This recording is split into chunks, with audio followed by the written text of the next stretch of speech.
She paid for the first-class seat. She boarded on time. She did everything by the book. So why did the flight attendant stand in front of her row and ask her to move? Why was it her, a composed, quiet black woman in seat 1A, who was singled out? Was it just a mistake? Was it a misunderstanding? Or was it something deeper? In a world where bias often hides behind smiles and uniforms, one woman decided she wouldn't shrink. She wouldn't argue. She wouldn't beg. She would just stay seated. What happened next didn't just rock a plane, it cracked open a system. Who was this woman? Why did a simple refusal to move send silent alarms across airline headquarters? And what secret power did she hold that grounded an entire fleet without raising her voice? This is the true story of Camille Brooks, the moment she said no, and how that one word rewrote everything at 38,000 feet. Get ready for a story of dignity, silence, and a ripple that changed the skies forever. If this already has you hooked, make sure to like, share, and subscribe. And let's begin the journey. Los Angeles International Airport was already humming by 6:42 a.m. Rolling suitcases thumped along tile. The scent of burnt espresso and early morning nerves lingered in the air. Children clung to parents. Business travelers scanned boarding groups.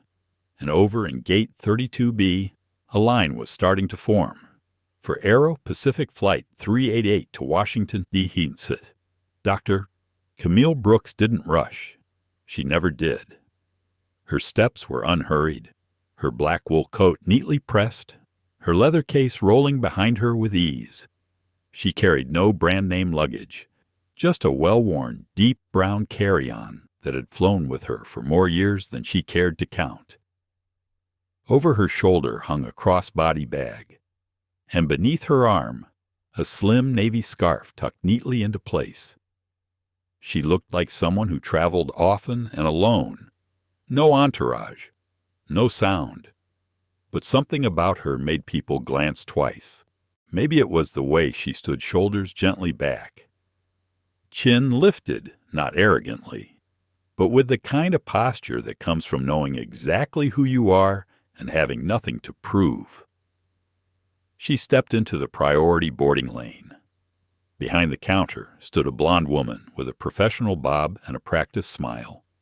Her name tag read Lauren. Her smile didn't quite reach her eyes. "Ma'am," she said, polite but pointed, "this line is for priority and first-class passengers only." Camille nodded once.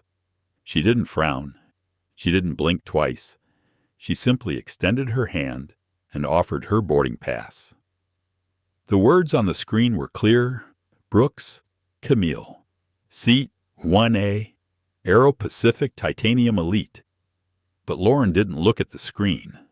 She looked at Camille's coat, then her shoes, then her face. "Are you sure you're in the right place?" she asked, her voice still soft, still sweet. Behind Camille, a man in business attire shifted uncomfortably. A young woman with a phone paused mid-scroll. Camille replied with the kind of calm that unnerved people. "Yes," she said, "I'm quite sure." Lauren's fingers hovered over the keyboard. Still, she didn't scan the ticket. "I'm sorry," she said again. A little louder this time. "There have been a few seat mix-ups this morning. Sometimes upgrades come through the app, but not our system. Would you mind stepping to the side for just a moment while we verify Camille didn't move?" "I would," she replied, "because I've already checked in. My boarding pass is confirmed. My seat is assigned. And this," she lifted the card slightly, "says 1A. Her voice wasn't sharp. It wasn't defensive, but it didn't waver either. Lauren's eyes narrowed just a little. Then she tapped her earpiece. "Operations. This is Gate 32B. I may need a manual override for a passenger listing. We have someone claiming a first-class seat, but they're not matching visually with the manifest." There was a pause. Camille tilted her head. I'm sorry. What exactly am I not matching with? Lauren offered a quick laugh. Oh no, I didn't mean it like that. Just, sometimes our interface doesn't align names with appearance. It happens more than you'd think. From behind Camille, a soft murmur, a phone unlocking, a whisper shared. Someone had started filming. A young woman, early 20s, long sleeves. AirPods in, lifted her phone just slightly. Her TikTok had gone viral once over a Starbucks meltdown. This felt different. I already showed my ID. And my ticket, Camille said again. I'd prefer not to be delayed. I have work waiting for me in D.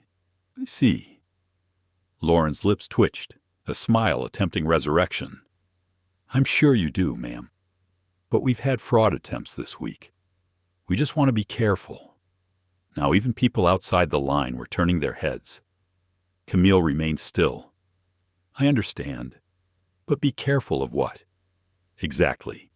Silence. 1 breath. 2. Lauren exhaled and finally scanned the boarding pass. Beep. Her eyes flicked down to the screen. Confirmed. 1A. Titanium Elite. Verified. Lauren's smile wavered. Well, that's odd. 1 moment, please. I'll need to see a second form of ID. Camille reached into her bag. From a slim leather pouch, she pulled not 1, but 2 cards.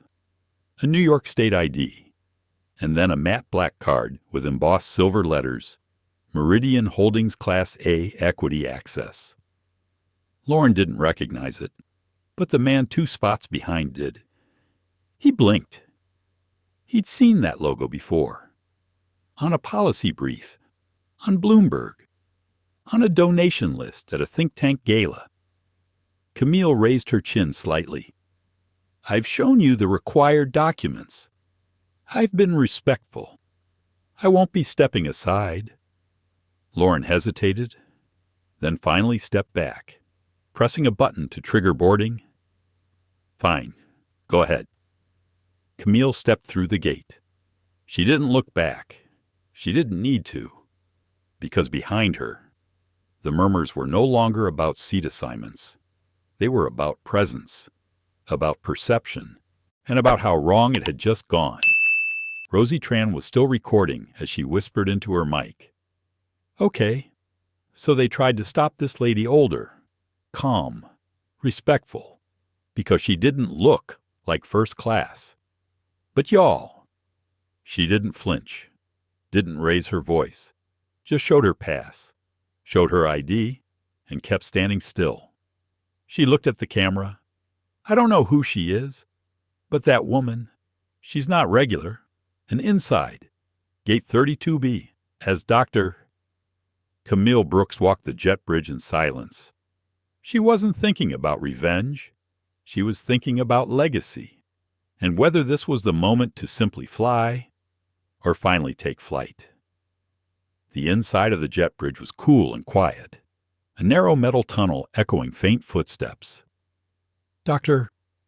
Camille Brooks walked with the same unhurried grace she always did, her bag rolling smoothly behind her, coat folded neatly over her arm, scarf still tucked just right.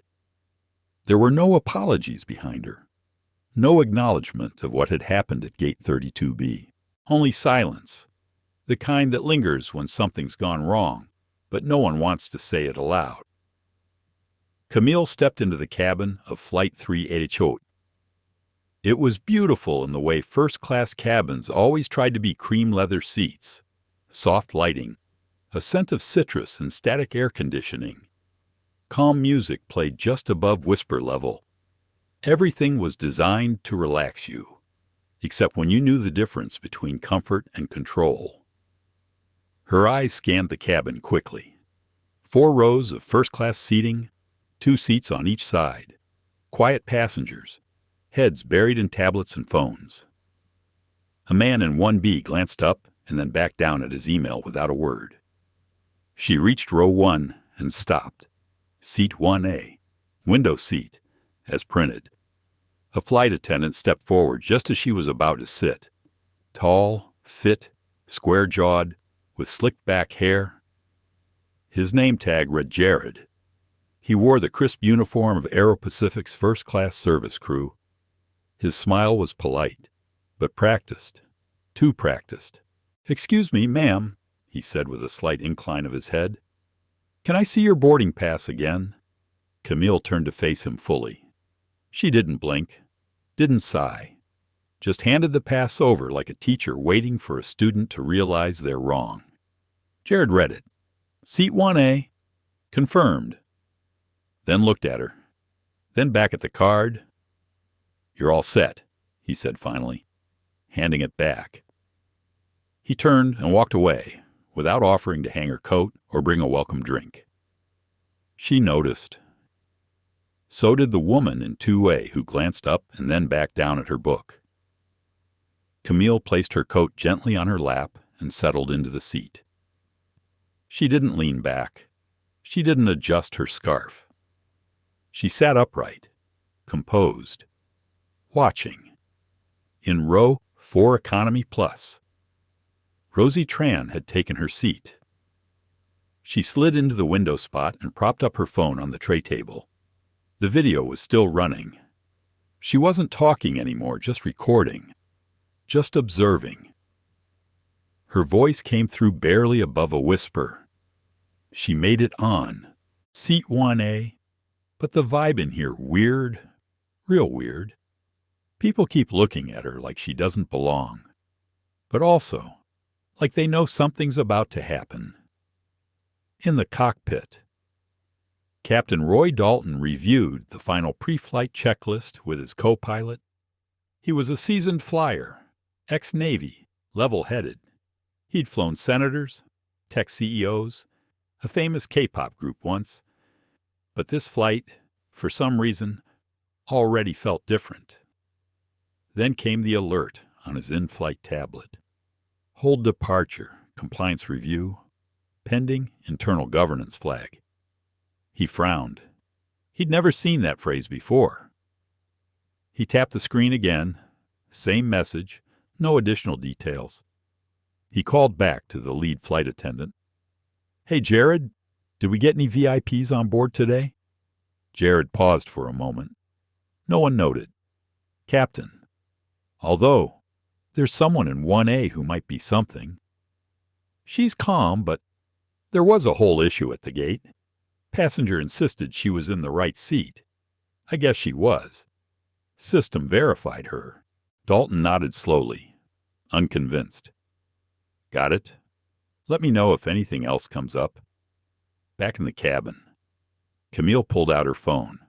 Not the usual one. This one was older, heavier, a matte black screen with no notifications. Just a message flashing silently. "Are you ready to escalate?" She didn't respond. Not yet.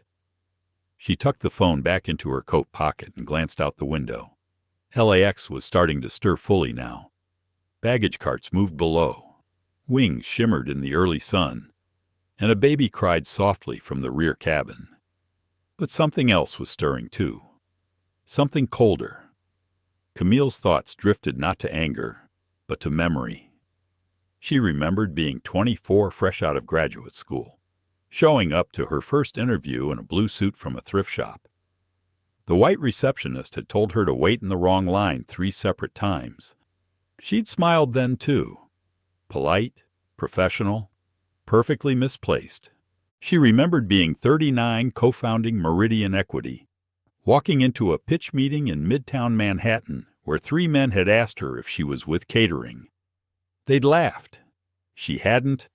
And now, at 58, she was sitting in seat 1A, and still being asked for proof. Camille took a slow breath in. The woman across the aisle in 1B leaned toward her slightly. "Excuse me," she asked in a low voice. "Do you work for the airline?" Camille turned. "No. Oh, I wasn't sure. Sorry." The woman quickly turned back to her magazine. Camille didn't reply. Across the cabin, Jared was offering champagne to the passengers in 1C and 1D. He moved quickly down the aisle, skipping row 1 altogether. Not even eye contact. Camille noticed. Of course she did. She reached into her bag and pulled out a small leather folder. Inside was a neat collection of documents, some printed, some handwritten. At the top of the stack, a sealed envelope with a red tab. She didn't open it. Not yet. In row 4, Rosie tilted her phone slightly to the side and whispered, "She hasn't said a word since she sat down. But I swear, everyone is watching her, even the attendants, like they're waiting to find out who she is." At the front of the plane, the boarding door closed with a hiss. Cabin lights dimmed slightly. Seat belts clicked. But the plane didn't move, not even a gentle roll back from the gate. Passengers looked up, then at each other. Whispers began again. "Why aren't we taxiing? Must be some mechanical thing. No, they haven't even made an announcement." Camille's phone buzzed again. This time, a different message. "Board status alert governance channel accessed. Do you confirm escalation request?" She didn't reply. Yet. Jared walked past again, this time avoiding her gaze entirely. She opened the folder slightly, pulling out one document, a simple one, titled Board Oversight Activation Class. A shareholder rights. She placed it gently on the tray table and waited, not to be seen, but to decide. Was this the moment? Or would she give them the grace to correct themselves? Just one more minute. Maybe 2. Then she would decide. Camille Brooks sat still. Seat 1A was spacious, the kind designed for luxury. But she didn't stretch out. She didn't recline. Her back stayed straight, her hands resting lightly on her lap, fingers curled loosely over her scarf. Everything around her moved. Passengers shifted in their seats. Flight attendants buzzed from galley to aisle. A mother in row 6 tried to soothe her crying toddler. The smell of reheated breakfast wraps drifted faintly from the rear cabin. But Camille didn't move. Her stillness created a kind of pressure, subtle but undeniable, like gravity. From across the aisle, the woman in 1B kept sneaking glances at her, clearly trying to figure her out without being obvious. The man behind them coughed and muttered something under his breath. It was quiet, but Camille caught it anyway. Probably just another upgrade mistake. She didn't respond. She didn't even turn her head. The comment was nothing new. Across the plane in row 4, Rosie Tran was still live. She had lowered her voice to a whisper, but hadn't stopped streaming. "So it's been like 10 minutes since boarding closed. We haven't moved. No taxi, no announcement. Everyone's kind of tense now. You can feel it, like something's about to go down." She angled the camera just slightly toward first class. She's still sitting there. Seat 1A. Still not talking. And get this. She just put some kind of document on the tray.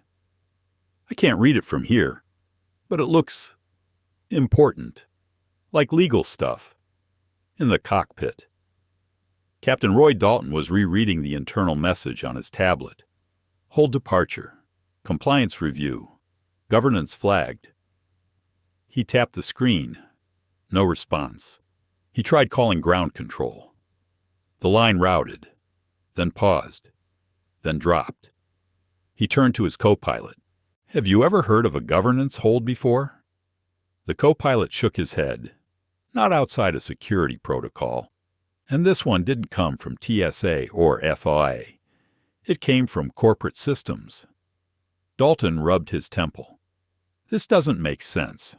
We're clear on weather, fuel, routing. But someone doesn't want us moving. Not yet. Back in first class." Jared walked down the aisle again. His jaw was tight, smile thinner than before. He offered juice to a passenger in 1C, then 1D, skipped Camille once again. As he turned back toward the galley, Camille gently reached under her coat and tapped her phone. It was the older device again, the one linked to her private corporate channel. She typed 3 words. Nothing more. Still observing. Holding. Then she locked the screen. Across the aisle, the woman in 1B finally spoke again, more cautious this time. I hope you don't mind me asking, but what do you do professionally? I mean, Camille turned to her with the same calm expression. I work in ethics and governance. The woman blinked. For the airline, no, Camille replied. For the systems that invest in it? Oh, the woman said, blinking again. She had no idea what that meant, but it sounded serious. Camille offered a soft smile, just enough to end the conversation politely. In the terminal, back at gate 32B. The junior gate agent who had watched the earlier interaction was still staring at her screen. She hadn't forgotten Camille's face. Something about the way she had stood there, quietly but unshakably still, had gotten under her skin. She clicked into the manifest again, then opened a different tab. It required a higher clearance, but she had the password from her supervisor's sticky note. She typed in the passenger name Brooks, Camille E. The system took a moment, then loaded, confirmed seat 1A, status titanium elite. Then another line appeared beneath. Shareholder Class A, stakeholder access level active. The agent's fingers froze. That wasn't normal. Not even elite members had that tag. She turned to her supervisor. Martin, I think we have a situation. In the cabin. Camille opened her leather folder again. This time, she took out a second document. It was older, with frayed edges and blue ink notes in the margin. Across the top, it read, Meridian Equity Governance Directive 7B. She didn't open it fully. She just looked at it, briefly, then placed it face down next to the first sheet. Her eyes scanned the cabin. Not critically, just watching. A teenage boy in row 5 stared openly. His mother nudged him to look away. Camille's mind drifted again. She remembered being 42 standing in front of a Senate subcommittee on transportation equity, arguing against a policy that disproportionately cut infrastructure budgets in black neighborhoods. She remembered the way one senator had leaned back in his chair, arms crossed, saying, I think you're reading into this too emotionally. She'd paused, then replied, and I think you're not reading it at all. That moment had followed her for years. Now, seated at the front of an aircraft owned in part by a portfolio she helped build, the same energy stirred again. She didn't need the seat. She didn't need the service. She needed the recognition that her presence didn't require explanation. And yet here she was, being measured in silence by people who still couldn't tell the difference between elegance and threat. Jared returned down the aisle, avoiding her eyes once more. He offered snacks to 2A and 2B, then turned without a glance in her direction. Camille gently placed the folded documents back in the folder and closed it. She didn't feel anger. She felt clarity. Across the cabin, Rosie was speaking again into her stream. I think she's going to do something. I don't know what, but something. Like, the crew keeps skipping her on service. She hasn't been offered water. Nothing. And I just saw the pilot peek out of the cockpit and look straight at her. She leaned closer to her mic. She's not reacting. That's what's wild. She's just still, like she's waiting for everyone else to catch up. From the cockpit, Dalton called back through the internal line. Any word from ops? The attendant on comms shook his head.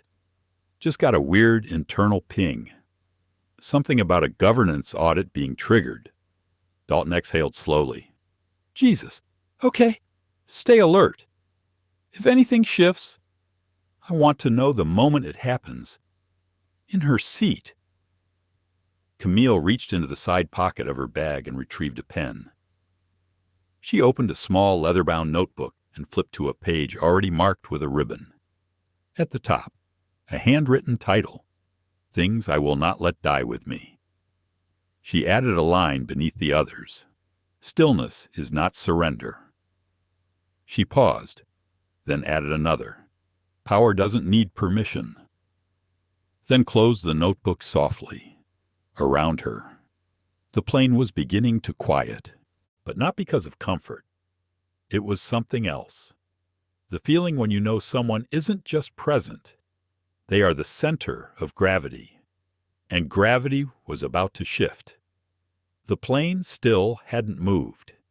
It had been nearly 20 minutes since the last passenger boarded, yet Flight 388 remained parked on the tarmac at Gate 32B.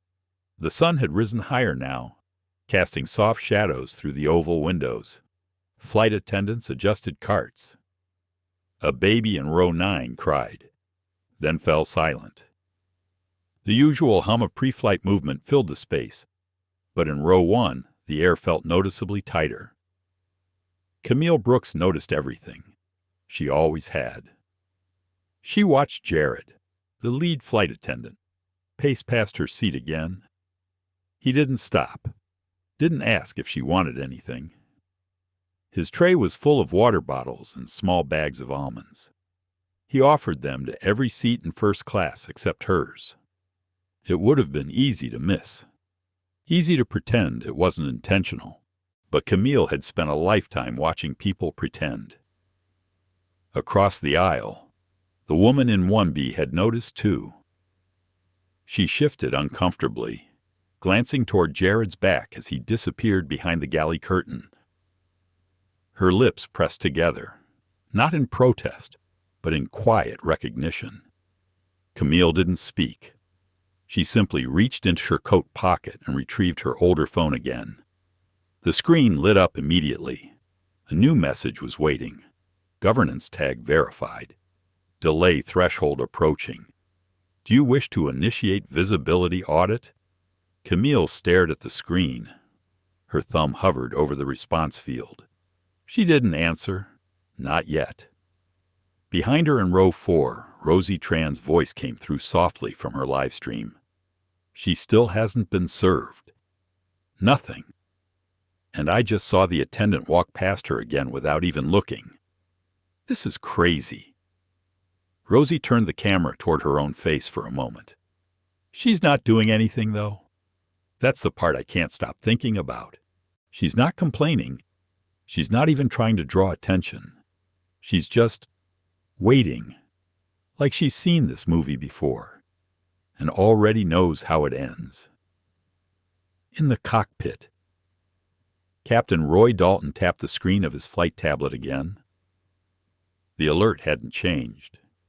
Departure hold internal compliance review, board authorization override pending. He'd flown for over 25 years. Never once had he seen an internal system use the words board and override together. That wasn't security protocol. That wasn't mechanical failure. That was power. Silent. Watching. Above his clearance level. He stood, opened the cockpit door, and leaned out just far enough to scan first class. His eyes landed on Camille in 1A. She wasn't looking at him. She was looking out the window. He stepped back inside. Something's off, he muttered. You think she's the trigger? His co-pilot asked. Dalton didn't reply right away. I think she's the reason no one's giving us answers. In the forward galley, Jared was whispering into a phone. His hand covered the mouthpiece, but his voice still carried in pieces. No, she's just sitting there. No, not a word. Yeah, first class, but the whole system's acting weird. I don't know. She's older, black, maybe mid-50s, very calm, kind of unsettling, honestly. He turned suddenly as he realized someone was standing behind him. It was Harper, the new trainee. Young, mid-20s, a little nervous, her dark curls tucked under a regulation bun. She had been shadowing service all morning. She'd seen it all, and she had seen enough. "You skipped her again," she said quietly. Jared blinked. "What seat 1A?" Harper said. "You didn't offer her water, or anything." Jared scoffed. "She didn't ask. She shouldn't have to." Jared exhaled hard through his nose. "Look, we've had fraud before. People screenshotting other tickets. Priority class is tight. She didn't look like a typical VIP. That's all." Harper stared at him, her mouth slightly open. "You mean she didn't look like someone you expected to see in 1A? Jared turned away. "I don't have time for a lecture. Back in 1A. Camille opened her notebook again, the same one she had written in earlier. The page was already marked. She added 2 more lines beneath her last entry. "Disrespect rarely shouts. Sometimes it smiles. Don't respond to tone. Respond to truth." Then she closed the notebook. She tapped once on her phone. A message window opened. To Internal Governance Division. Meridian Equity Subject Flight 388. Preliminary incident. She began typing. Not emotionally, not angrily, just precisely. Boarded Flight 388 at Gate 32B. Met with resistance at gate despite confirmed status. Dismissive behavior from gate agent, lack of service from cabin crew, indications of systemic profiling. She paused, then added, monitoring situation. Holding escalation for now. Standing by for confirmation of formal delay cause. She hit save, not send, not yet. She wanted to give them a chance. She always gave them a chance. The cabin lights dimmed slightly. The plane was still motionless. Camille noticed several passengers glancing at their watches. A woman in 3C was tapping out an email with fast fingers. A man in row 2 began grumbling under his breath. Then Camille's phone buzzed again. This time, a different name flashed across the screen. Bryce Eddings, Corporate Legal Counsel, Aero Pacific Holdings. She didn't answer. She let it ring. A moment later, a text appeared. "Ms. Brooks, we understand there has been a delay. We're reviewing the matter and would appreciate a chance to resolve this privately." Camille read it once, then again. She didn't reply. Instead, she opened the Meridian Equity Secure portal on her tablet. A biometric scan activated the interface. She scrolled through real-time holdings. Aero Pacific, 11.2% equity, held through diversified board partnership channels. Voting power. Tier 1, Access Override Authorization. Active Protocol 7B. She tapped once. A prompt appeared. "Are you initiating a visibility audit of onboard protocol?" Camille closed the tablet and set it gently on the tray table. Still no drink. Still no acknowledgment. But now they were watching. Not because she had demanded it, but because the system they created was finally being held to the light. Across the aisle, the woman in 1B turned to her again, voice low. "I'm sorry. I didn't mean to make things uncomfortable earlier. I just didn't expect." Camille gave her a soft look, letting the pause hang. "Didn't expect what?" The woman flushed slightly. "You seemed different from the usual travelers in this section." Camille raised one brow. "What does usual look like?" The woman floundered. "I didn't mean offense. I just—" Camille held up a hand, gently. "It's all right.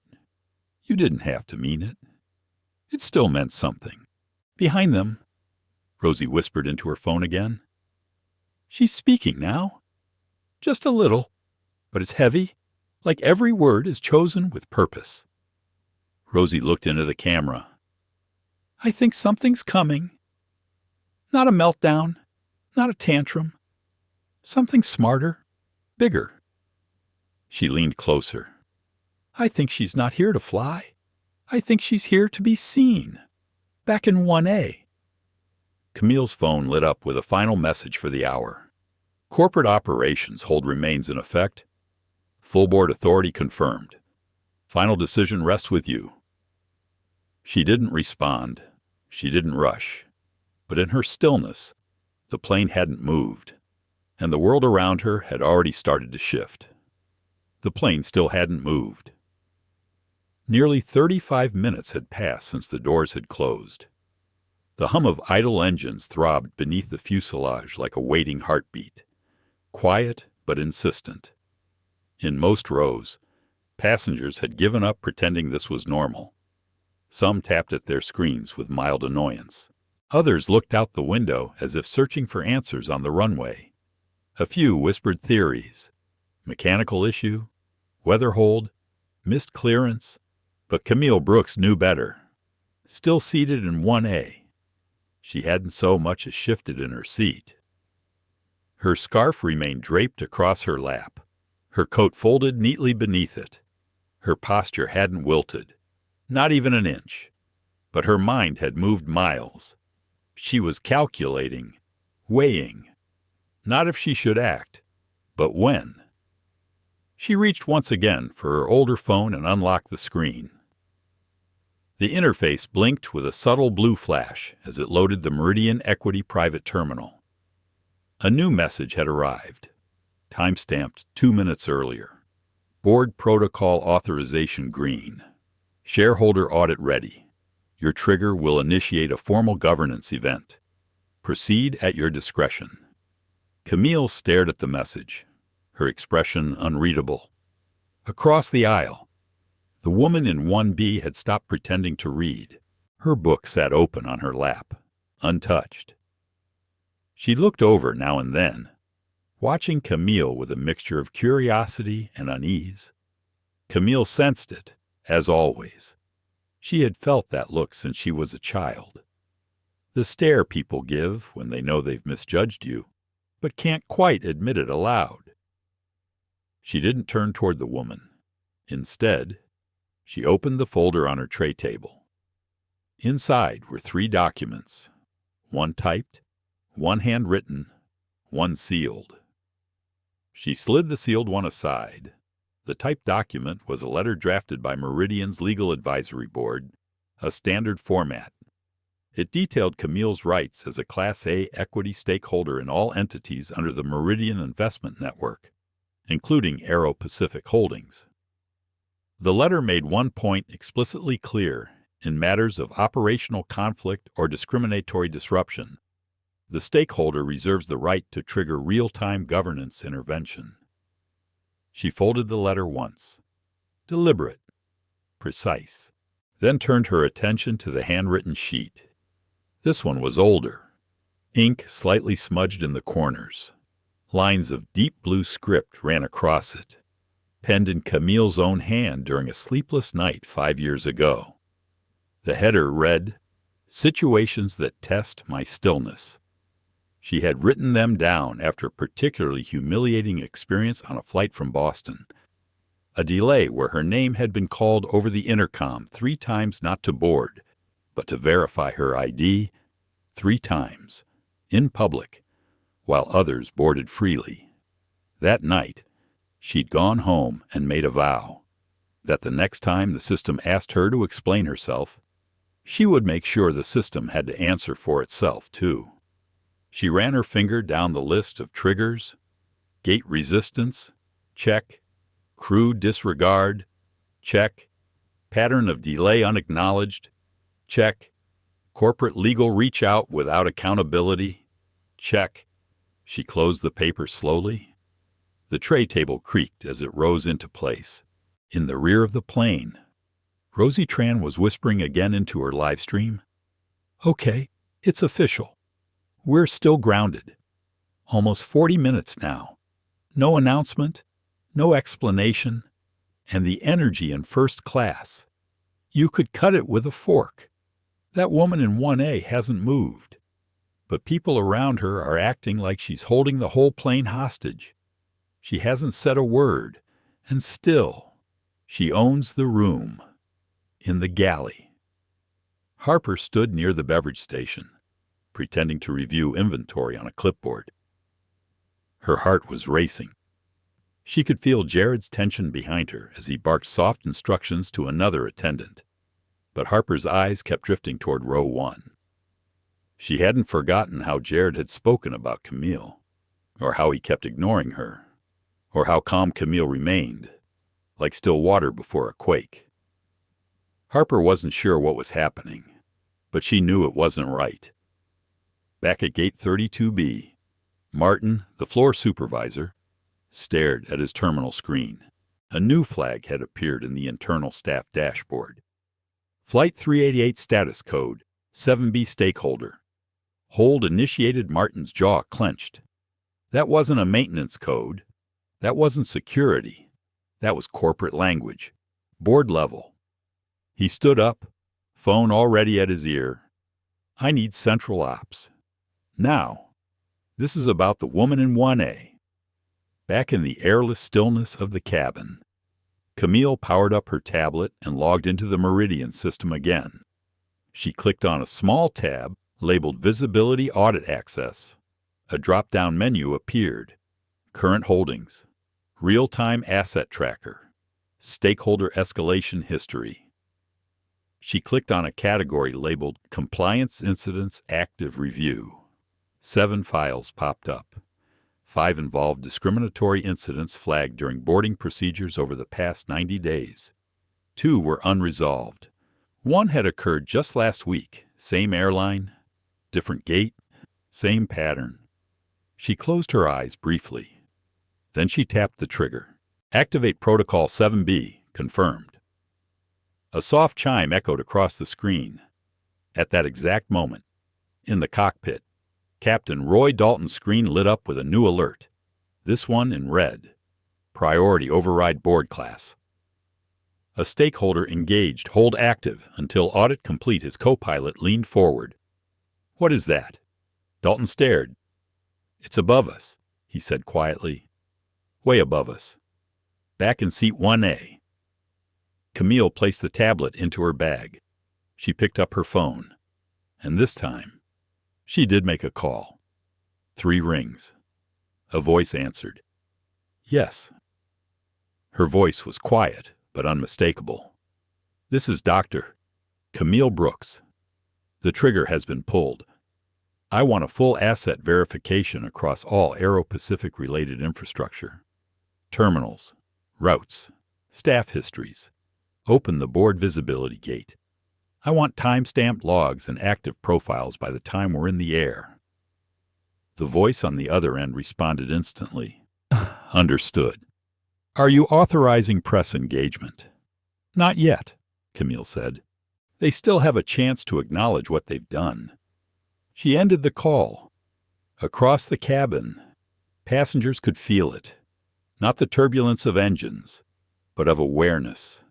The realization that someone on board wasn't just flying.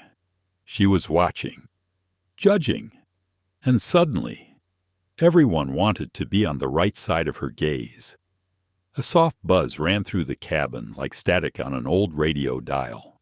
No announcements, no engine noise, just the awareness that something was wrong. Not loud, not visible, but present, heavy in the air.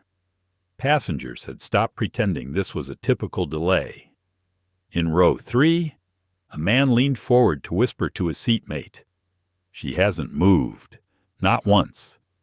You see that his seatmate nodded. Yeah, and neither has this plane. In row 4. Rosie Tran tapped the edge of her phone nervously. She was still streaming, but now her voice had softened even further. Her audience had swelled to over 90,000 viewers, most of them watching in silence, waiting for something they couldn't name. She just made a call. Rosie whispered, didn't raise her voice, didn't blink. Said something about verifying assets and opening board visibility. I don't know who she is, but y'all, this ain't about a seat anymore. This is something bigger. In the cockpit, Captain Dalton looked at the flashing red notification again. Board class, a stakeholder activated. He rubbed his hands together slowly. His mouth set in a line. This wasn't just unusual. This was unprecedented. He pressed the comm button to speak with the head flight attendant. Jared, do not approach passenger 1A. Confirmed Jared's voice came through a little too fast. Copy that. Avoiding contact. Got it. Dalton paused, then added one more line. And tell the crew. No one else initiates contact either. Legal's involved now. He clicked off. In the galley. Jared's face was pale, his posture stiffer. He didn't need to ask why. The alert had reached the crew tablets too. Camille Brooks was no longer just a passenger in seat 1A. She was a controlling stakeholder, and they had humiliated her. He tried to remember exactly what he'd said, how many times he'd passed her, what she'd seen, what she hadn't. Behind him, Harper stood silently, her arms folded. She didn't speak, but she had seen everything, and she remembered. In 1A, Camille sat with the same stillness, but her mind was moving with sharp clarity. Her folder remained open on her lap. A small stack of printouts now rested beside her notebook. She glanced down at one labeled Unresolved Discrimination Claims, Internal Employee Misconduct. The name of her airline Aero Pacific was mentioned 3 times in red. Her fingers tapped the edge of the page slowly, rhythmically, not from nervousness, from calculation. She had given them time, given them a chance. Now the clock had run out. Her older phone buzzed again. This time, a name flashed across the screen. Bryce Eddings, Executive Vice President, Strategic Relations.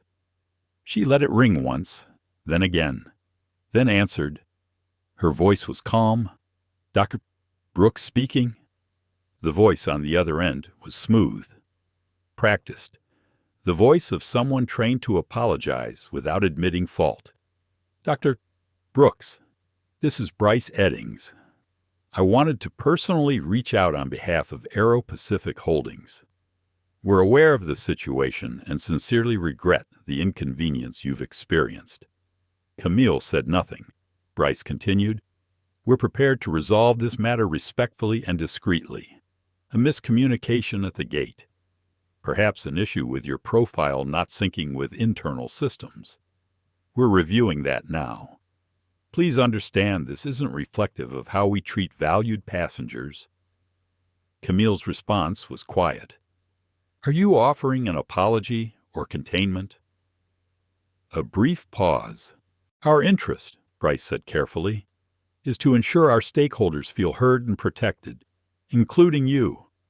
We believe this can be handled internally. No need for additional escalation. Camille exhaled softly. You're too late. Dr. Brooks, Bryce said quickly. We're willing to offer immediate restitution, credits, access upgrades, even an in-person discussion with our executive team next week. Privately, we can issue a joint statement framing this as a misunderstanding. Camille's tone remained even. I don't need upgrades. I already sit at the top of your shareholder ledger. What I want is acknowledgment. Bryce hesitated. Of what exactly? Camille closed her folder. Of how many times this has happened. Not just to me, to people who look like me, to women who sit quietly while being questioned about seats they paid for, to voices that were erased because your staff didn't expect their presence to carry weight. Bryce cleared his throat. Let's be reasonable. We don't want this to go public. Camille's voice dropped, calm and cold. Why? Because it creates unnecessary scrutiny and noise. Your fear, she said. is not about noise. It's about truth. And truth doesn't need permission. She ended the call. Behind her, Rosie whispered again to her live stream. She hung up. Just like that. I swear. She didn't even blink. And now the legal guy's probably sweating bullets. In the cockpit, Captain Dalton received a new update. Do not engage with passenger 1A. No further contact. Internal counsel will address separately. Maintain silence. He shook his head. This was spiraling. But he wasn't in control anymore. In 1A. Camille picked up her pen and returned to her journal. She wrote slowly, deliberately. I do not exist to be explained. Power that bends to expectation is not power. It's permission. She paused, then underlined the final line twice. A few rows back. Harper moved toward the galley, then stopped herself. She wanted to speak to Camille, to say something, to apologize. But she remembered Jared's warning, and the tension in the air, and the look Camille had given her earlier. So instead, she did something smaller. She filled a glass of water and placed it carefully on the tray in front of 1A, never saying a word. Camille looked up and met her eyes. Harper gave the smallest of nods. An offering, not an excuse. Camille returned the nod. No smile, no words, just recognition. Back in the operations center, Martin stared at the compliance logs. The hold had officially passed 37 minutes. There were red flags blinking across the dashboard. Internal investigations had been triggered automatically. He picked up the phone again. Notify legal, tell them the stakeholder activated a full audit, and tell security not to intervene. We're not touching this unless we're told by governance directly. A moment later, a new notification pinged on every crew tablet on Flight 388. All staff interaction with 1A now under formal review. Timestamp tracking active. In 1A. Camille closed her journal and tucked it into her bag. She reached for her scarf and adjusted it slightly, as if preparing for motion. Not because the plane had started moving, but because the system already had. The quiet inside the plane no longer felt incidental. It was the kind of silence that followed realization. A shift in energy. Something unspoken, yet deeply understood. No one said her name aloud, but everyone knew the woman in seat 1A was no longer simply a passenger. Camille Brooks sat with her eyes open but unfocused, staring past the cabin wall, past the leather seats and frosted aisle lights, past the murmurs and glances. She wasn't looking at the plane anymore. She was looking back.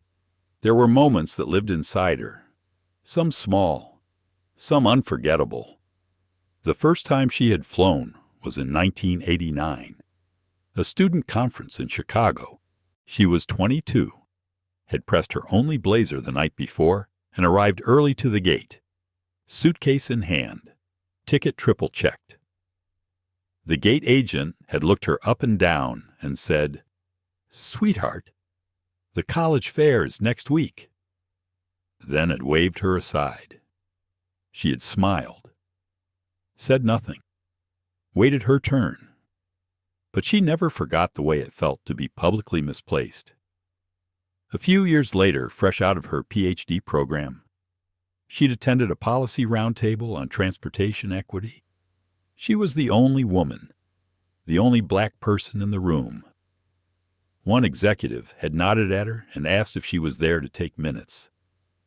She had paused, then responded, "Only if you'd like me to note the moment you disqualified yourself from meaningful participation."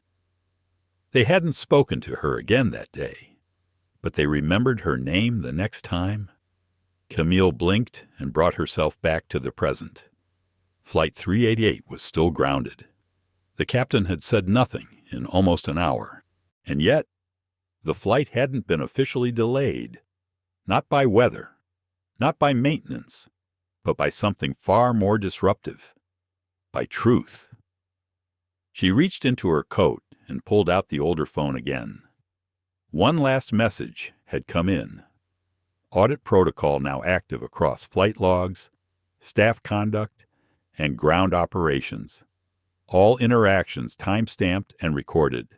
Full visibility enabled. She read it once, then placed the phone back in her bag. Across the aisle, the woman in 1B was fidgeting with her necklace. Her voice trembled slightly as she leaned over. "I just wanted to say, I didn't know who you were when I spoke to you earlier. I hope I wasn't out of line." Camille turned to her slowly. "You didn't need to know who I was," she said. "You only needed to recognize that I belonged." The woman flushed. "I didn't mean it that way." Camille didn't smile. "I know. That's the part you should sit with." The woman nodded slowly, then turned back toward the window. Her reflection stared back at her. "In row 4. Rosie Tran whispered into her mic again. "She's talking now. Not much. But when she speaks, it's like people get real quiet." She just told the woman next to her that knowing her title shouldn't be the price of basic respect. Rosie paused. "Someone in the comments just asked me if I think she's going to sue. I don't know. She doesn't move like someone out for revenge. She moves like someone tired of fixing things quietly." In the galley, Jared was pacing. He hadn't looked Camille's way in over 20 minutes. His hands kept twitching at his sides. His phone buzzed with a message from the internal comms team. "All interactions with passenger 1A are now under compliance review. Remain silent. Cease engagement." He didn't know whether to feel relieved or terrified. Harper stood near the coffee machine, pretending to organize cups. She glanced down at her own device, where the same message blinked softly, but she already knew what it meant. She had watched the way Camille sat, the way she moved, the silence she held like armor. She knew she wasn't watching a confrontation. She was witnessing correction. At gate 32B, Martin stood over the shoulder of a younger staffer who had just pulled the surveillance video from the boarding area. It played in silence. They watched as Camille stepped forward, offered her ticket, stood calmly while being questioned, then presented her ID. They saw the moment she refused to step aside, the moment phones began recording, the moment passengers turned their heads. Martin rubbed his jaw. "Flag the gate footage," he said. "Everything from 643 onward. Cross-reference with the stakeholder log." The agent hesitated. "You think she's going to take this further?" Martin didn't look away from the screen. "She already has. In seat 1A. Camille opened her tablet and clicked into the governance portal again. A new tab had been unlocked, visible only to top-tier shareholders. It was titled Incident Tag Gate 32B. A timeline unfolded. Time-stamped entries. 6:42 M. Passenger flagged for verification. 6:46 Mo. Boarding delay initiated without documentation. 6:51 A.M. Flight crew skipped beverage service 7, row 3A. Legal department contacted stakeholder 7, 14A. Stakeholder initiated protocol escalation. The entries were plain, undeniable. She closed the tab and instead opened a draft email she had started earlier. This one was to the CEO of Aero Pacific Holdings. She read over the first few lines. "You already know who I am. What matters is whether you understand why I had to be the one to show you who your company really is. This wasn't just a mistake. It was a mirror. One you've avoided holding up to your gate, your crew, and your culture." She hadn't sent it. Yet. Not because she needed more data, but because she was still deciding how much grace to extend. A few rows back, A businessman opened his laptop and began searching her name, Camille Brooks. A few clicks later, he found her listed on multiple advisory boards, a co-founder of Meridian Equity, ethics oversight chair, former policy analyst, multiple keynote appearances. He lowered his screen slowly, then turned to the woman beside him. "She helped push through the infrastructure accountability vote last year," he said. The woman raised an eyebrow. "She's a policy architect, not just money, vision. One of the few people who can stop a system quietly and make it rethink how it works." In the cockpit, the co-pilot spoke. "You think she's going public?" Dalton exhaled. "She doesn't have to. It's already happening." He looked out at the terminal windows, where a small crowd had started to gather, phones in hand, in 1A. Camille folded her scarf carefully across her lap and closed her folder. There was nothing left to review, only decisions left to make. The kind of decisions that didn't just change policy, they changed precedent. The cabin remained still, but the quiet had changed. It was no longer confusion or even discomfort.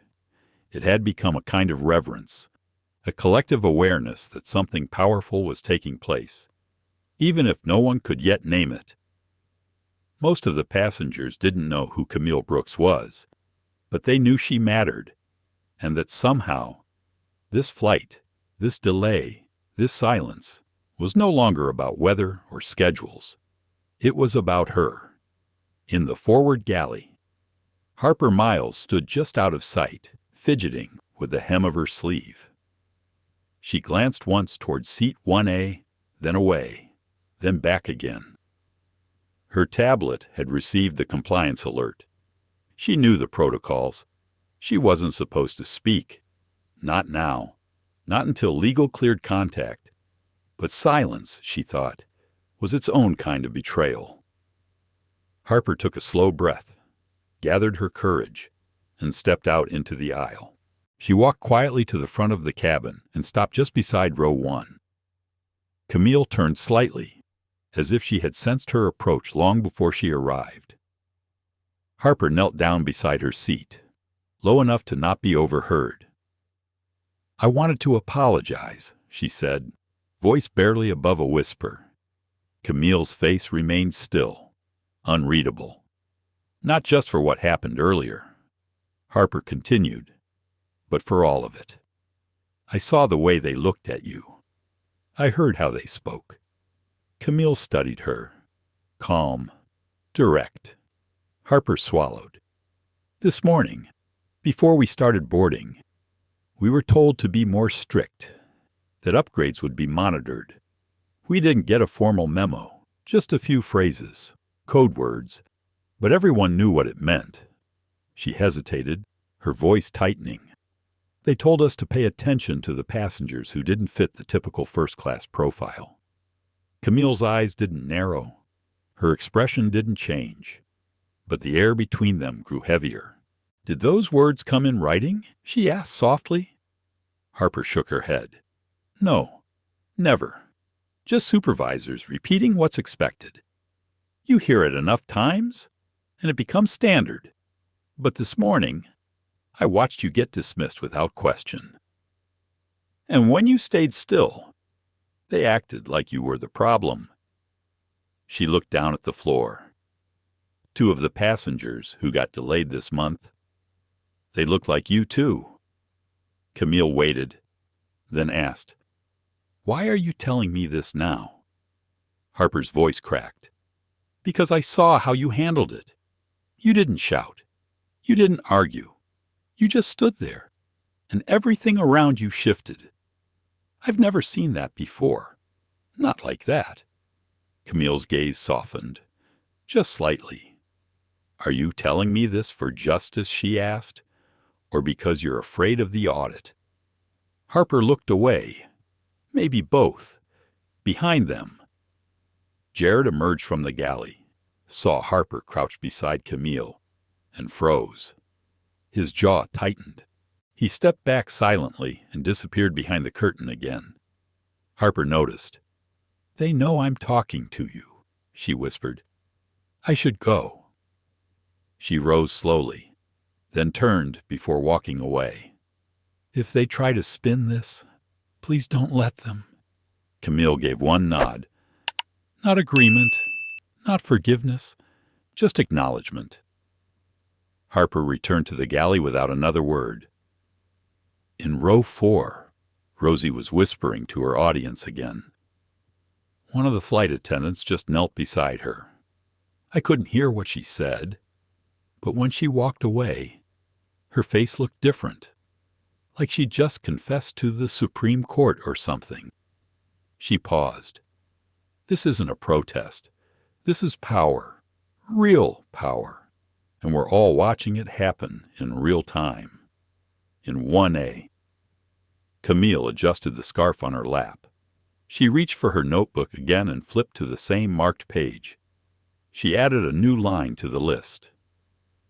Truth whispered in fear still counts as truth. She closed the notebook and exhaled quietly. Across the aisle, the woman in 1B spoke again.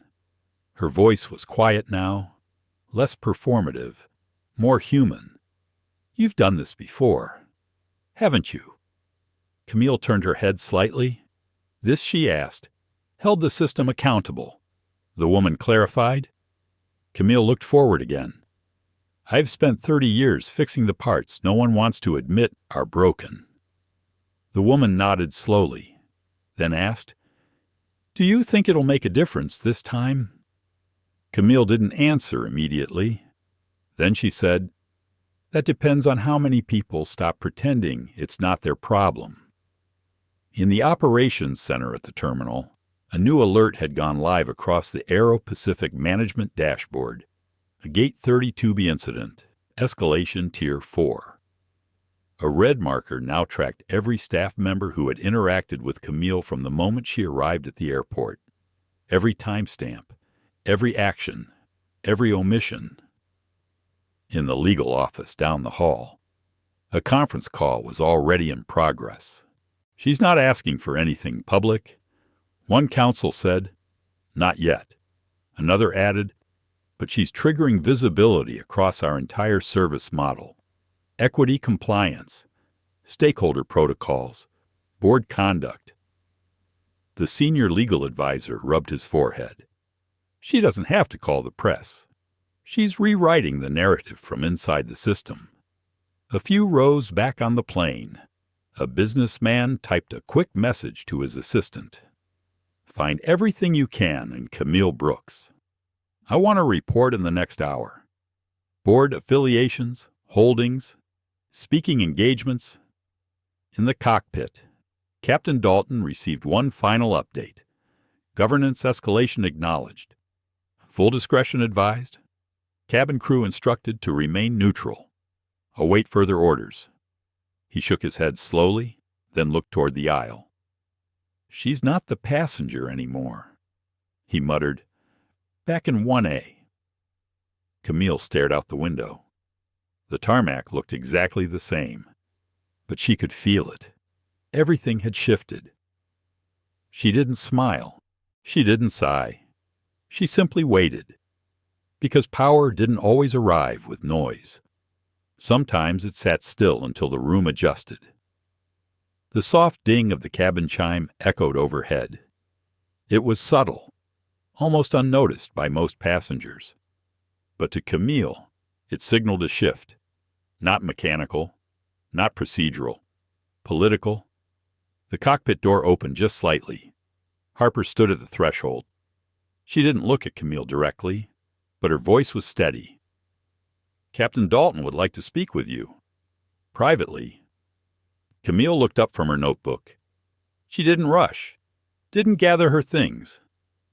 She simply closed the leather-bound pages with care and placed them in her bag. She stood with grace, unbothered by the dozens of eyes now tracking her movements. Some passengers leaned into the aisle as if trying to guess what power she carried that allowed her access beyond the threshold of most. Camille followed Harper toward the front of the aircraft, past the galley, and through the open cockpit door. Inside, the space was tight, utilitarian. No luxury, no ego. Captain Roy Dalton turned in his seat, headset resting around his neck. He stood slowly, offering the tiniest of nods. "Dr. Brooks, thank you for joining me." Camille stepped inside without hesitation, her posture as composed as ever. "I understand you've been briefed," she said calmly. Dalton gestured to the co-pilot, who stepped out, closing the door behind him. The two of them were now alone. "I've read every line that legal sent," Dalton said, folding his arms. "I know who you are. I know your equity status. And I know that we've failed you. Profoundly." Camille didn't respond. Dalton continued, "I can't pretend to understand what it's been like, or how many flights you've taken where people questioned if you belonged. But I do know this morning shouldn't have happened. Not to you, not to anyone." Camille studied his face. There was no performance, no spin, just quiet weariness.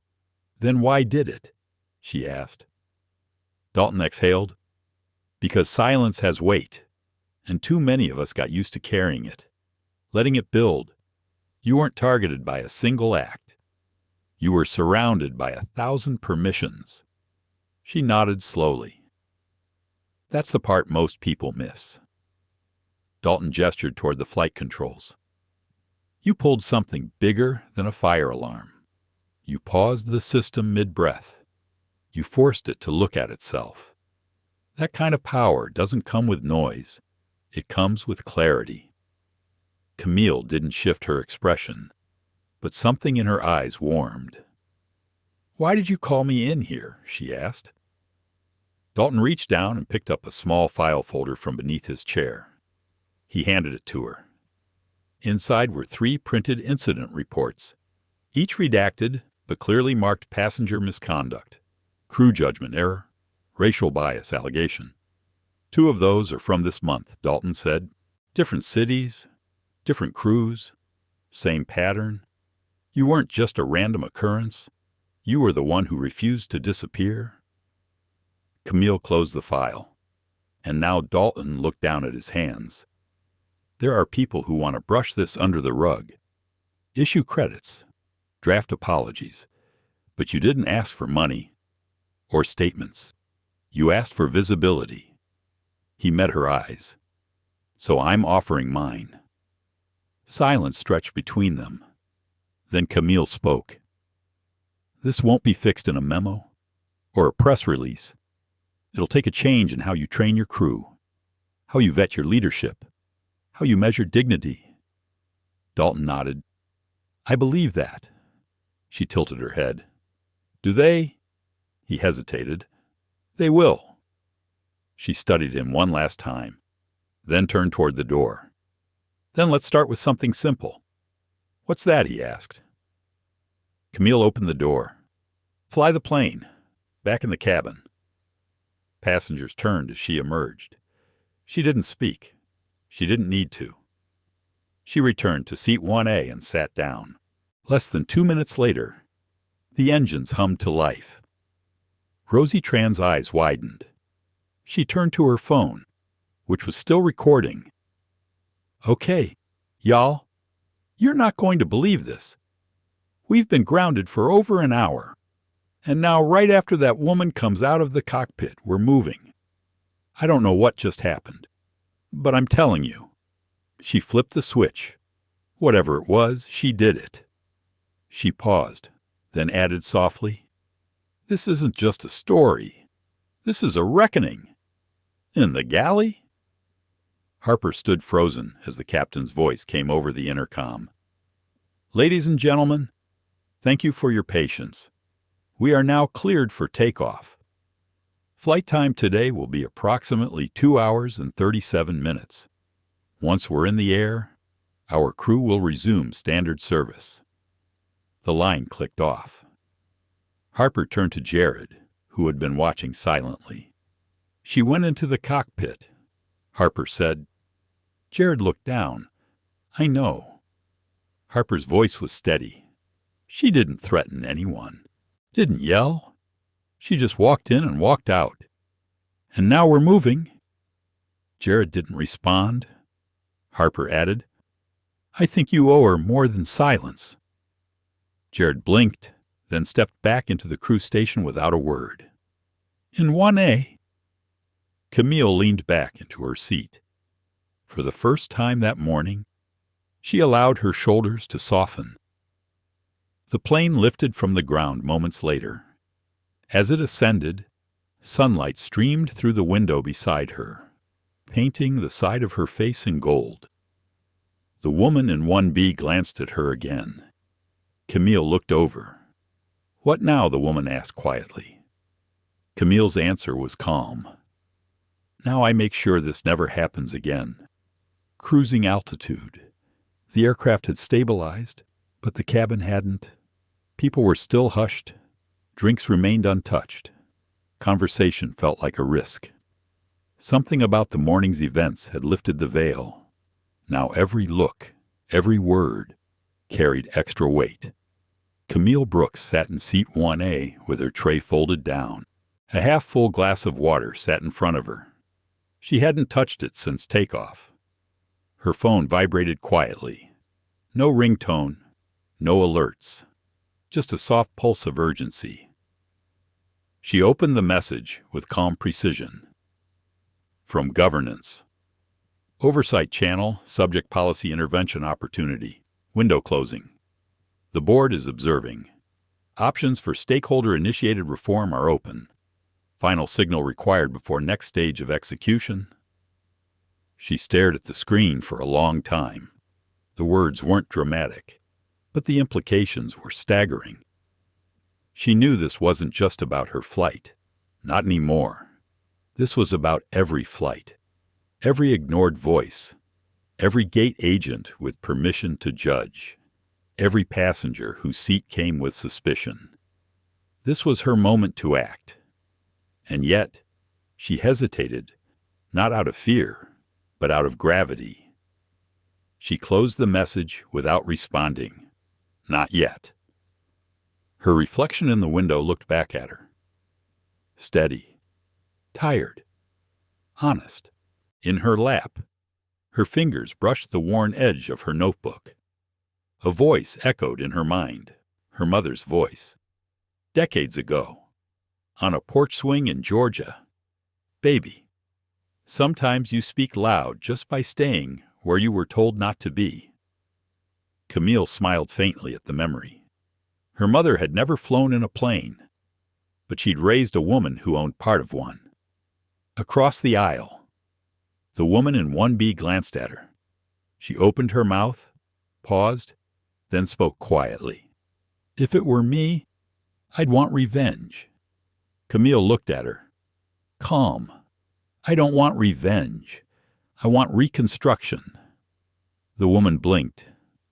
I don't know if I understand the difference. Camille didn't answer. Instead, she leaned forward and pulled a folder from her bag. Inside were copies of discrimination reports filed against the airline in the last 3 years. Not just from passengers, from staff. Many were labeled closed without external review. Camille flipped through them slowly, her fingers brushing the names. She had gathered these over months, quietly, meticulously, waiting for a moment like this. And now the system that denied her a seat was asking for her help. Harper approached softly from the galley, holding a tray. Camille looked up, and Harper hesitated. I brought tea, she said. No charge. Camille nodded once. Thank you. Harper set the tray down gently, then paused. Captain Dalton said they're watching. The board. Camille nodded again. He's right. Harper shifted her weight, uncertain. What do they want from you? Camille looked out the window. Not what they want, what they fear. Harper stood in silence, then leaned down slightly. I know I'm just one person, a trainee, but I want to help. If there's anything you need after this flight." Camille looked at her for a long moment. Then start by remembering what this felt like. The stillness, the discomfort, the moment you realized neutrality was no longer an option. Harper nodded. Her voice was quiet. "I will." As she walked back to the galley, Camille turned to the message on her phone once again. The screen had dimmed. She tapped it. The message blinked once, waiting for her response. A prompt. Send signal for reform. She hovered her finger over the screen. Not yet. Back in the mid-cabin, Rosie Tran was whispering into her phone again. "I don't know if this is just me, but something's happening. You can feel it. Like she's about to do something that doesn't just affect this flight. It's going to ripple outward." She tilted her phone toward Camille's row, carefully avoiding direct zoom. She's calm. Still. But you know she's calculating everything. Not for herself. For something larger. In the flight deck. Captain Dalton glanced at the updated crew dashboard. "Stakeholder alert window for executive action closing. Awaiting passenger 1A input."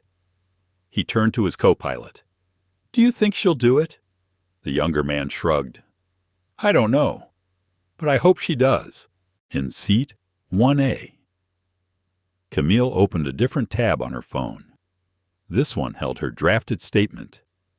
She had been working on it since takeoff, shaping the words carefully.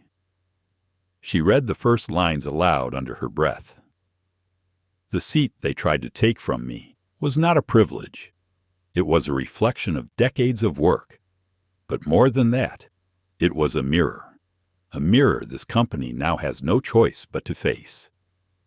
She stopped, deleted the sentence, started again. New words formed. This moment was never about a seat.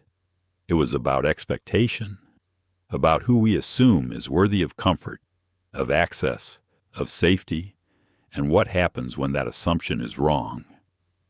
She paused, then added, "And what happens when we choose not to look away?" She saved the draft. Still no signal sent. Still watching. Still waiting. In the operations office back at the airport, Martin leaned back in his chair. The screen in front of him tracked the real-time flight path of 388. A soft alert chimed. Signal pending, stakeholder inactive. He stared at the screen. "We gave her the button," he muttered. "Now she's deciding whether to push it." Behind him, one of the legal staff spoke. "She'll wait until she knows it's not just symbolic. That's what this is. She's forcing us to make it real." In 1A, Camille's phone chimed again. This time, not a system message, a private one, from a name she hadn't seen in years. Amira Langston, former Aero Pacific crew. Camille's eyes widened slightly. She opened the message. "I don't know if you remember me, but I flew for AP 7 years. Left after I filed 2 complaints that went nowhere. Saw the stream, wanted to say thank you for not walking away." Camille stared at the message, then at the sky outside her window. She exhaled, then tapped the screen. One icon lit up, "Send signal." It pulsed once, then turned green. The signal had been sent, but what followed wasn't chaos. It was precision. Systems responded in silence. Behind the cabin walls and within the airline's encrypted networks, cascading updates began to propagate through the governance tree. It started in the corporate compliance division, where a red indicator lit up beside Camille Brooks's profile. It wasn't an alert, it was a trigger. A live-action marker labeled Shareholder Escalation Authority Activated. In the CEO's office at Aero Pacific headquarters, a senior compliance officer stepped inside without knocking. She sent it. The CEO, Gregory Latham, looked up from his desk. Camille. She didn't just send a complaint. The officer replied. She initiated Tier 1 reform protocol. Latham stood up. His voice was flat. What phase are we in? She's activated a real-time audit of discriminatory service history, flagged leadership bias indicators, and cross-referenced crew conduct on prior flights. He rubbed his temples. This will spread? Yes. The officer nodded. Which means it's not just about her anymore. Latham looked out the window, then back at the monitor showing live stats from Flight 388. A single line blinked, system realignment in progress, back in the sky. Camille sat in seat 1A, expression unchanged. She didn't celebrate. She didn't exhale. She simply waited. She knew how these things worked. Change didn't begin with applause.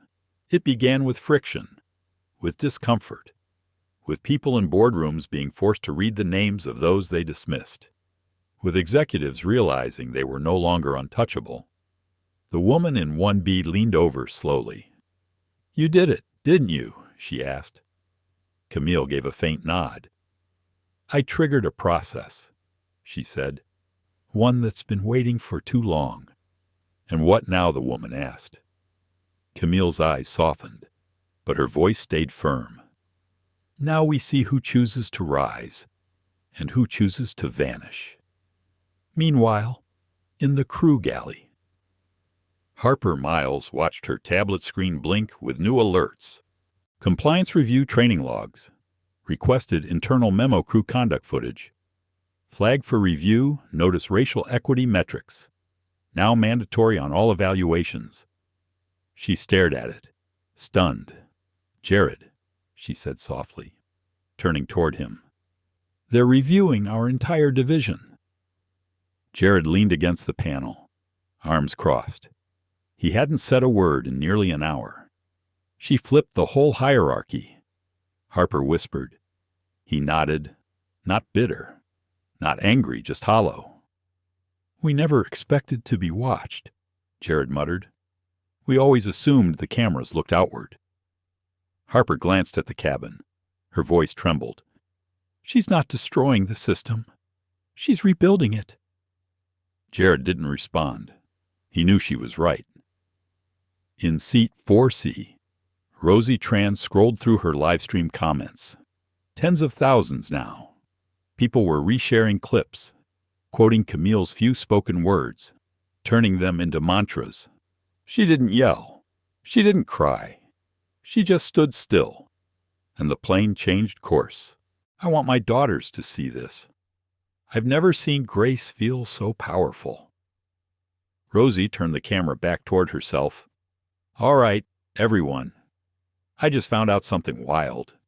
Aero Pacific just started what they're calling a full bias accountability overhaul. That's corporate speak for they got called out, and now they have to answer. She looked directly into the lens, and the person who made it happen is sitting right there in 1A, drinking tea without saying a word. In the operations office back at the airport, Martin stared at the flashing dashboard as more and more indicators lit up.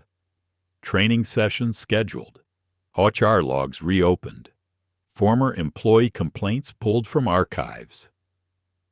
What's she doing to us? A colleague muttered. Martin didn't flinch. She's doing what we should have done a long time ago. In the cockpit. Captain Dalton's tablet updated mid-flight. Fleet-wide oversight activated. 46 flights affected. Automatic evaluation. Deployed DEI ratings. Across domestic routes, senior stakeholder review. Scheduled upon landing. He read it in silence, then pressed the comm button. Ladies and gentlemen, this is your captain. We're cruising at 38,000 feet, and I wanted to thank you again for your patience. It's been a unique morning, one that will likely shape how we operate moving forward. He paused, choosing his words carefully. And if you've been paying attention, you already know change is in the air. He released the mic. in 1A. Camille closed her eyes for a moment, not to rest, but to listen, to the sound of a system shifting beneath her, to the knowledge that something was cracking open, and this time it wouldn't be buried. Her phone buzzed one more time. This time, it was a message from someone unexpected. From board chair, Aero Pacific subject. We're ready to listen. Dr.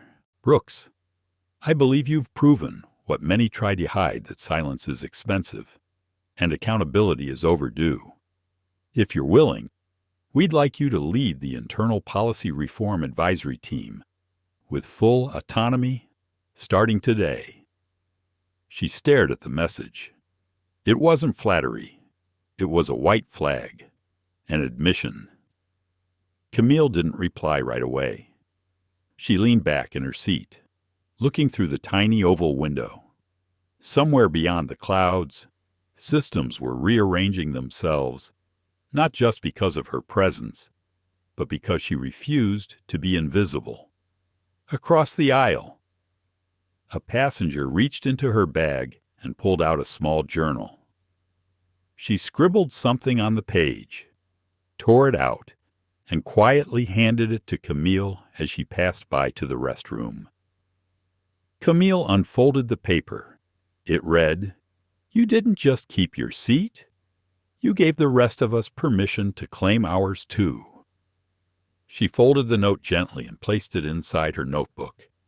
No speeches, no headlines, just truth passed from one hand to another. Later, Harper passed by to collect empty cups. She glanced at Camille and then said quietly, "You've changed everything. What you did, it's going to ripple for years." Camille met her eyes. "That's the thing about ripples," she said. "They don't ask permission." And just like that, the plane moved forward. But this time, it wasn't just about arrival. It was about reckoning. The descent began slowly. Seat backs upright. Tray tables latched. Cabin lights dimmed. Flight 388 was on its final approach into Los Angeles, but no one was rushing to pack up or check their watches. For the first time in recent memory, time itself felt irrelevant. Something bigger had just happened mid-air, something that couldn't be measured in miles or flight duration. Camille Brooks sat quietly in seat 1A, her hands folded over her notebook, which was now full, a lifetime of thoughts condensed into one flight. She didn't open it anymore. Everything important had already been written. As the plane angled downward, she glanced out the window. Below, the city was waking up beneath a watercolor sky, golds and pale blues stretching out over endless grids of life. Behind her, a child giggled. A baby cried once, softly. A businessman sighed with exhaustion. Life, it seemed, was returning to normal, but not for everyone. Rosie Tran was still live-streaming quietly. Her phone was propped up against a napkin holder on the tray in front of her. She leaned into the frame. They say flights are routine, but this one wasn't. This one changed things, not because anyone screamed or cursed, but because someone held her ground with so much grace that the system flinched. She turned the camera slightly toward Camille's row, careful not to intrude. She didn't need a podium or a trending hashtag. She just needed a seat. And when they tried to take it, she gave them something bigger than outrage. She gave them accountability. She paused. And in case anyone missed it, this isn't about just one woman. It's about who we allow to be comfortable, who we let belong, and how fast we're willing to turn away when they don't fit our picture of power. She stopped recording.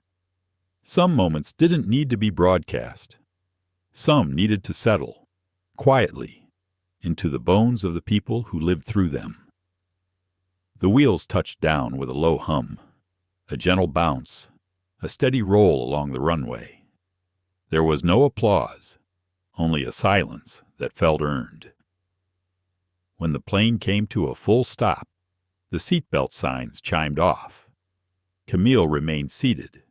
Passengers ahead of her began to gather bags and stretch, sneaking glances in her direction. Some nodded. A few offered faint smiles. One man whispered, "Thank you," as he passed. In row 4, Rosie waited till nearly everyone had filed out before approaching. "Ms. Brooks," she said softly, "I know you didn't ask for attention, but would it be all right if I shared what happened? The whole story, not just clips Camille studied her. Only if you tell it right," she said.